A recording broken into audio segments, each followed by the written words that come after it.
Hello and welcome back to my channel. If you're new here, I'm Diana and I'm connecting the dots between different areas of the spiritual and healing journey, and I'm trying to ignite the spark within you to look for the overlapping structures yourself. Today I'm going to continue the topic with the mother wound, and just as promised, I'm going to start with the topic of ED, eating disorders. And I've been through 4 types of ED throughout my life. I plan to make another very personal video for my Patreon, and it's going to be with my story and how I went and how I went into these types of ED and how I went through and how I got out of them. And I want to share everything that I can from my personal experience. And also, just as I promised last time, the guide and the workbook about mothers and pregnant mothers and women is now ready. I'm going to upload it on my Patreon, and when the video is uploaded, I will also put the link in the description and you can go and check it.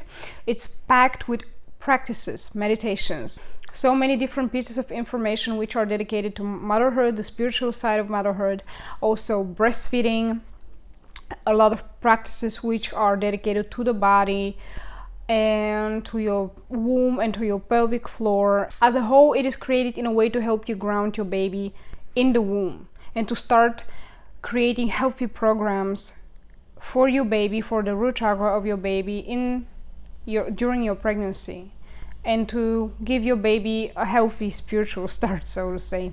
And I always create my products in a way that I would use them, or also many other of the product that I am about to launch in the future I have based on my experience. So I'm only sharing with you something that I would practically use or have used. I'm not creating journals or guides or digital product just to create them. So let's begin with the topic of today. I will try to connect these dots because the most important part is this interconnectedness. Our mother, I already discussed it in previous videos. The womb of our mother is our first home. This is how we start connecting to the physical realm in this lifetime. Not only does her experience influence the way that our genes are expressed and the way that our first programs are stored in our body, but also the way that she connects with us in the womb makes us feel either welcomed or the opposite of it, which means that as a mother, every woman who is a mother or is about to become a mother has the responsibility to be the first guide of her baby. This is why I already said that, but I'm going to repeat it because it's crucial for the topic today. When the mother doesn't want the child, she doesn't feel ready, she feels forced, for example, she doesn't want to be a mother because she feels ready and she embraces the journey, but because society tells her, or she feels the pressure from her family, or even from her spouse, or from society as a whole also. And then she doesn't, even if she believes that she is ready, she doesn't subconsciously feel ready. And that the subconscious mind is much more powerful than the conscious mind. And also the subconscious mind is much more connected to the body, and the baby in your womb, in the mother's womb, is much more connected to her body also, and to her emotions and to her hormones, because they can influence the baby's development.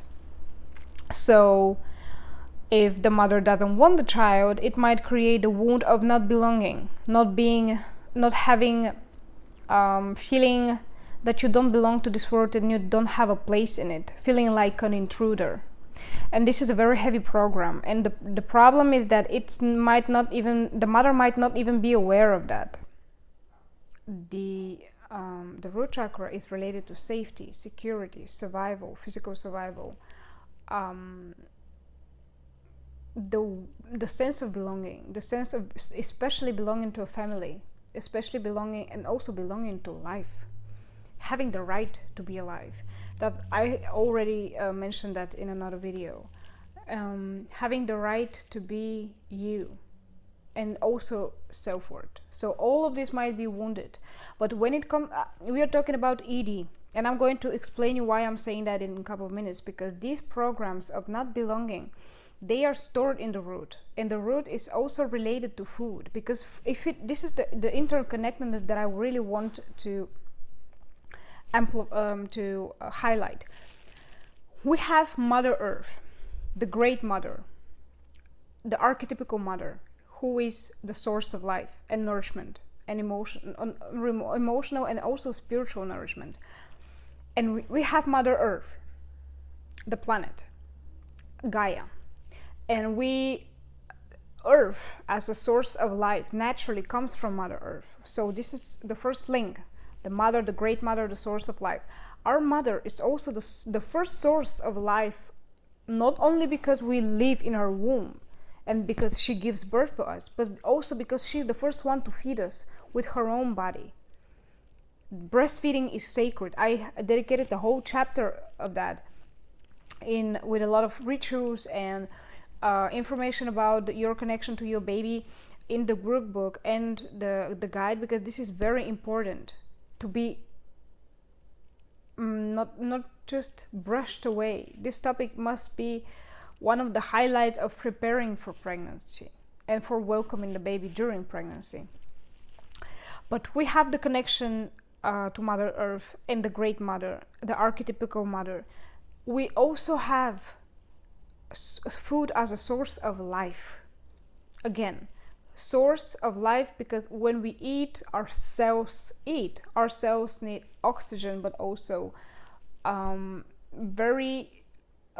big variety of chemical substances. And our body, we have three main groups: carbs, proteins, and fats. But our body uses these chemical substances to transform them into many other substances that are necessary for the cell to live, to survive, and to thrive also, of course.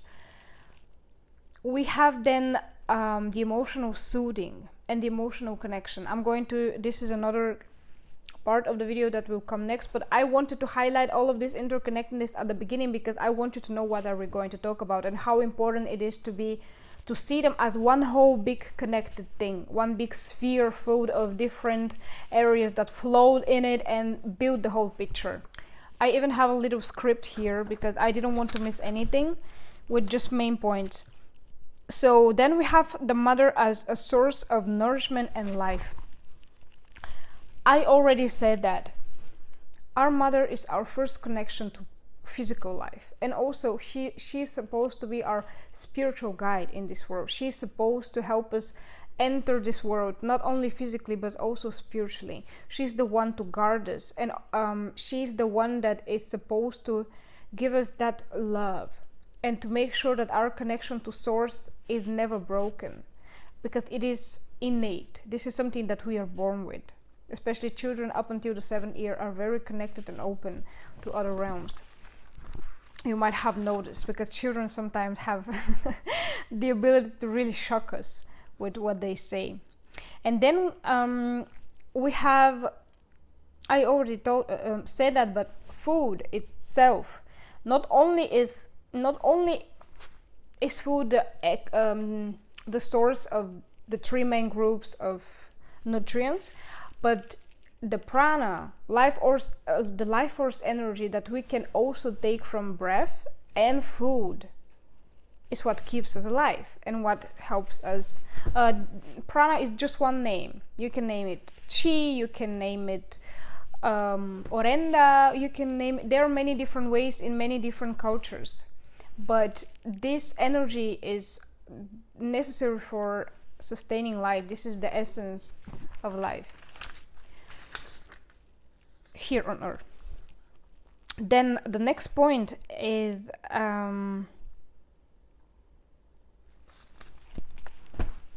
after the birth, after our mother has created these first programs within the womb, Are you welcomed? Are you safe? Or, respectfully, you are welcomed. You are embraced. I'm waiting for you.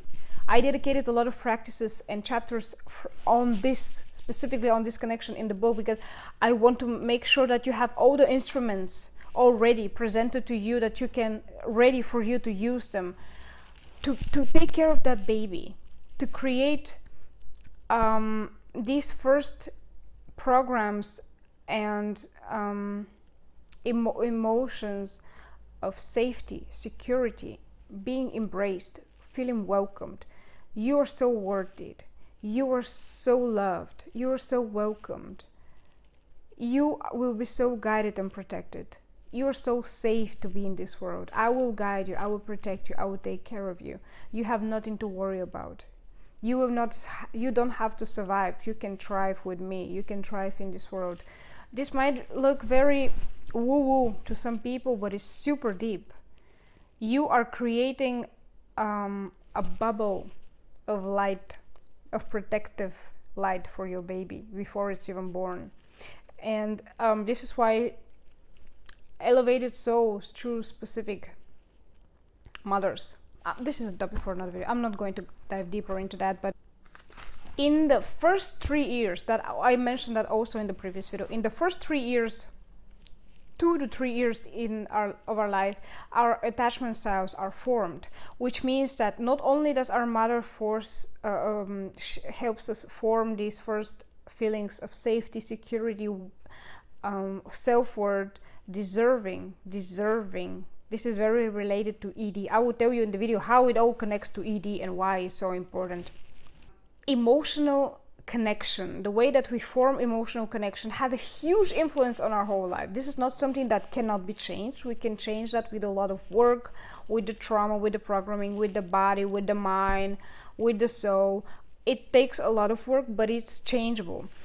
And the problem is that ED, eating disorders, are often, there are different reasons for that, but usually the reason is that you're looking for a source of soothing, a source of love outside of yourself, or you're looking for control, because all of these programs, again, they are related to the mother, because food is related to Mother Earth.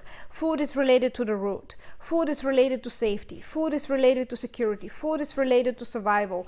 All of these are connected to the Great Mother, and they are all related to nourishment. And it doesn't matter if it was physical nourishment or it's emotional nourishment, because we also have programs from the ancestors. If your ancestors went through famine, hunger, survival, if their land was taken away from them, because the land used to equal life, it used to equal survival. If you didn't have a place of land to grow your crops on, you would starve, or you had to work for someone that would also probably starve you.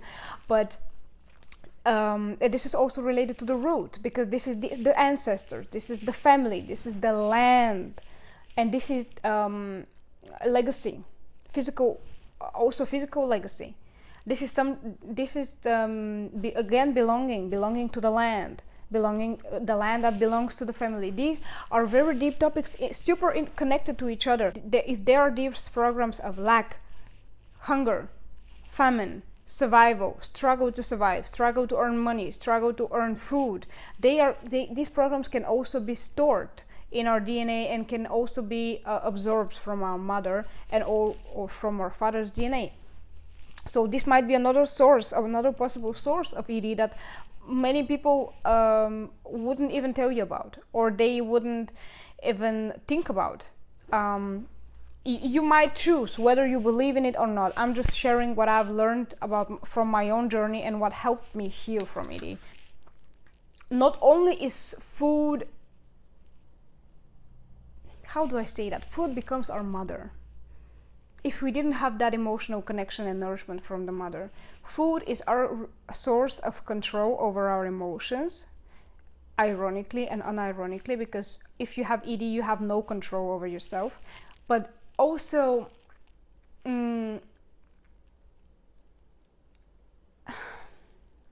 food becomes the only source of soothing, company,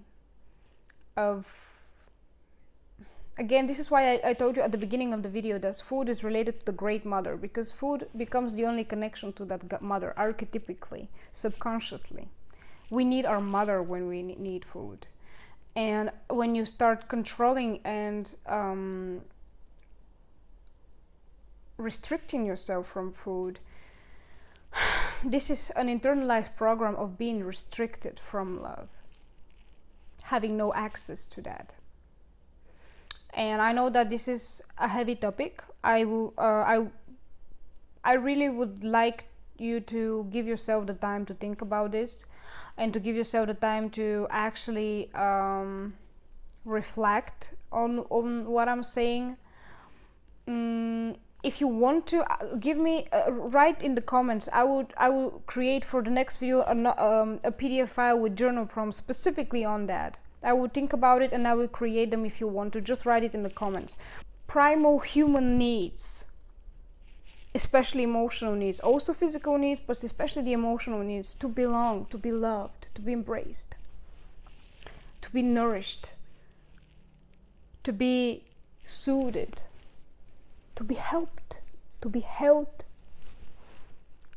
to be caressed, to receive gentleness, connection, belonging, safety, security, attachment, healthy attachment, a sense of being a part of a tribe. I also mentioned that in previous videos. These are also all related to the root chakra, to the topics of the root chakra. And the body itself is related to the root chakra. So it's super interconnected. Another thing about this programming and ED is that in our childhood, our brain operates from different different wavelength. We have delta waves up until the first year, and this is also, as an adult, this is the state of deep sleep when we recover the most. And then we have the theta waves between the 2nd and the 7th year, and both of these wavelengths makes us very prone to absorb programming. We cannot consciously make decisions based on critical thinking. This is why children are not able of, for example, if your mother is critical of you, if your mother is emotionally distant of you, children don't say, my mother is really immature, she's not a good mother, and she doesn't know how to be a good mother to me, and she has no connection to her own emotions, and this is why she acts like that. A child only thinks, me, my fault. I am the reason that my mother acts like that. I am not good enough, I'm not lovable, I'm not deserving, I'm not worthy. I am the reason that my mother doesn't give me what I need. So I would try to mold myself, and this is why it's so related to people pleasing. Next time I'll talk about it. Because the child tries, people pleasing is a survival mechanism when the child doesn't receive what it needs to receive. The emotional needs, or sometimes even the physical needs of the child, are not met. And the child tries everything in their power to be who their parents want to be. And also children are capable of reading the caregiver's facial expressions. So the child might see signs of disgust, disapproval. The child might see when the parent doesn't like them or doesn't like what they do, but the child internalizes everything that the parent does. And we are very dependent on our parent for everything. And our parents are, and especially the mother, is the first source of, this is the first example that we have in life. So everything about relationships, connection, emotional nourishment, emotional relating to the other person is taught in these first years, and is influenced especially by the mother. The father also had a big role, but the mother is the source of emotional nourishment. The mother is the one that teaches us love first. And I already said that the mother is supposed to be our first spiritual teacher in this world. How many mothers do you know that they can do that? How many women have been even informed or thought in their life that their role as a mother includes these topics. How many women are actually prepared and emotionally mature enough and healed enough from their own wounding and from their own childhood trauma to become good mothers? And this is not blaming anyone, but if you want to change the world, if you want to create a better future for this world and for the children that are to come, we must take accountability and responsibility. We are the one. If you want to be a parent, you must take a lot of responsibility and accountability. You are the one that wants to bring a child into this world. You are the responsible one to give this child everything that it needs, physically, emotionally, financially. And if you cannot be a good parent, if you're not ready to be a good parent in all the ways, not just financially, not just to give that child food and shelter, but to give it emotional attunement, emotional care, emotional regulation, why are you doing that to the child? It's selfish. People say that might be very triggering for some people, I understand, but people who choose not to have children are called selfish, but they are one of the most selfless people out there. Not everyone, but most people choose not to have children because they do not want to harm them in the way they have been harmed in their own childhood. So the next step we have is shame. This is the last point, shame. I can remember, I will talk about it in the video on Patreon.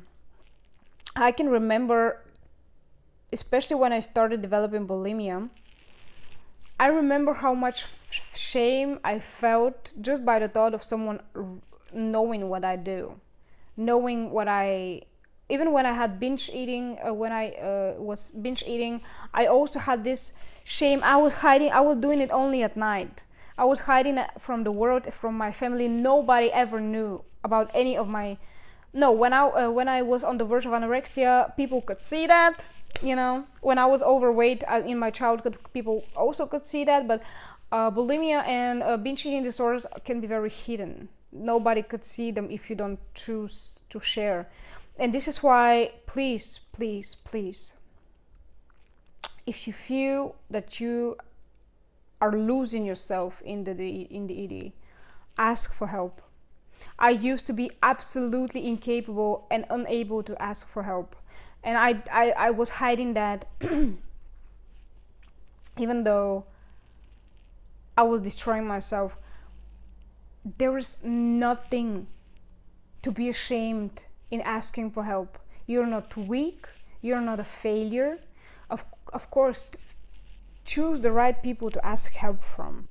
Even if this video helps you, I might also upload the other video on YouTube. I don't know. It depends on how many people resonate with this one video, if it makes sense to upload the other one here. But you are not a weak person for having an ED. You are yes, you might be a wounded person, you might be a person in pain, but you are not a failure or a weak person, because you have been... The wounds and the pain that caused you to be so disconnected from yourself is not your fault. Your responsibility is to heal yourself, but it's not your fault. And I want you to know, you have the power to transform everything that comes your way. You have the power to get yourself out of the situation. There is nothing wrong with seeking help, but I want you to know that even if you decide to do it on your own, if you do make the choices, and I will talk about it in the next video. I don't know if I will upload this one or the people pleasing video, because they're also very related first. But I want you to know, when I was in my darkest moments, I knew that one day, this was what kept me standing. This is what kept me alive in some moments in my life, especially after my spiritual awakening began and I reached bottoms and rock bottoms that I never knew I could reach emotionally and spiritually and mentally. The only thing that kept me standing was what I'm doing now. That inner knowing that one day I was I was literally crying on the floor. I've had so many moments when I was crying on the floor, not wanting to leave anymore, just begging that God just takes me out of this world, because I can't help, I cannot, I couldn't handle so much pain at the same time. And then I was just wiping my tears, standing up, and one day I'm gonna use that. One day I'm gonna share about this pain. I was just puffed. My face was so puffed, and I was so I was looking like a mess. But I used to get up from the floor, and I was like, I'm gonna get up from this one, and I'm gonna use that moment one day, and I'm gonna show people you can do it. You can get up from everything, and you can rise. The deeper the hole that you are in, the higher you can rise. I promise you, I know it from experience.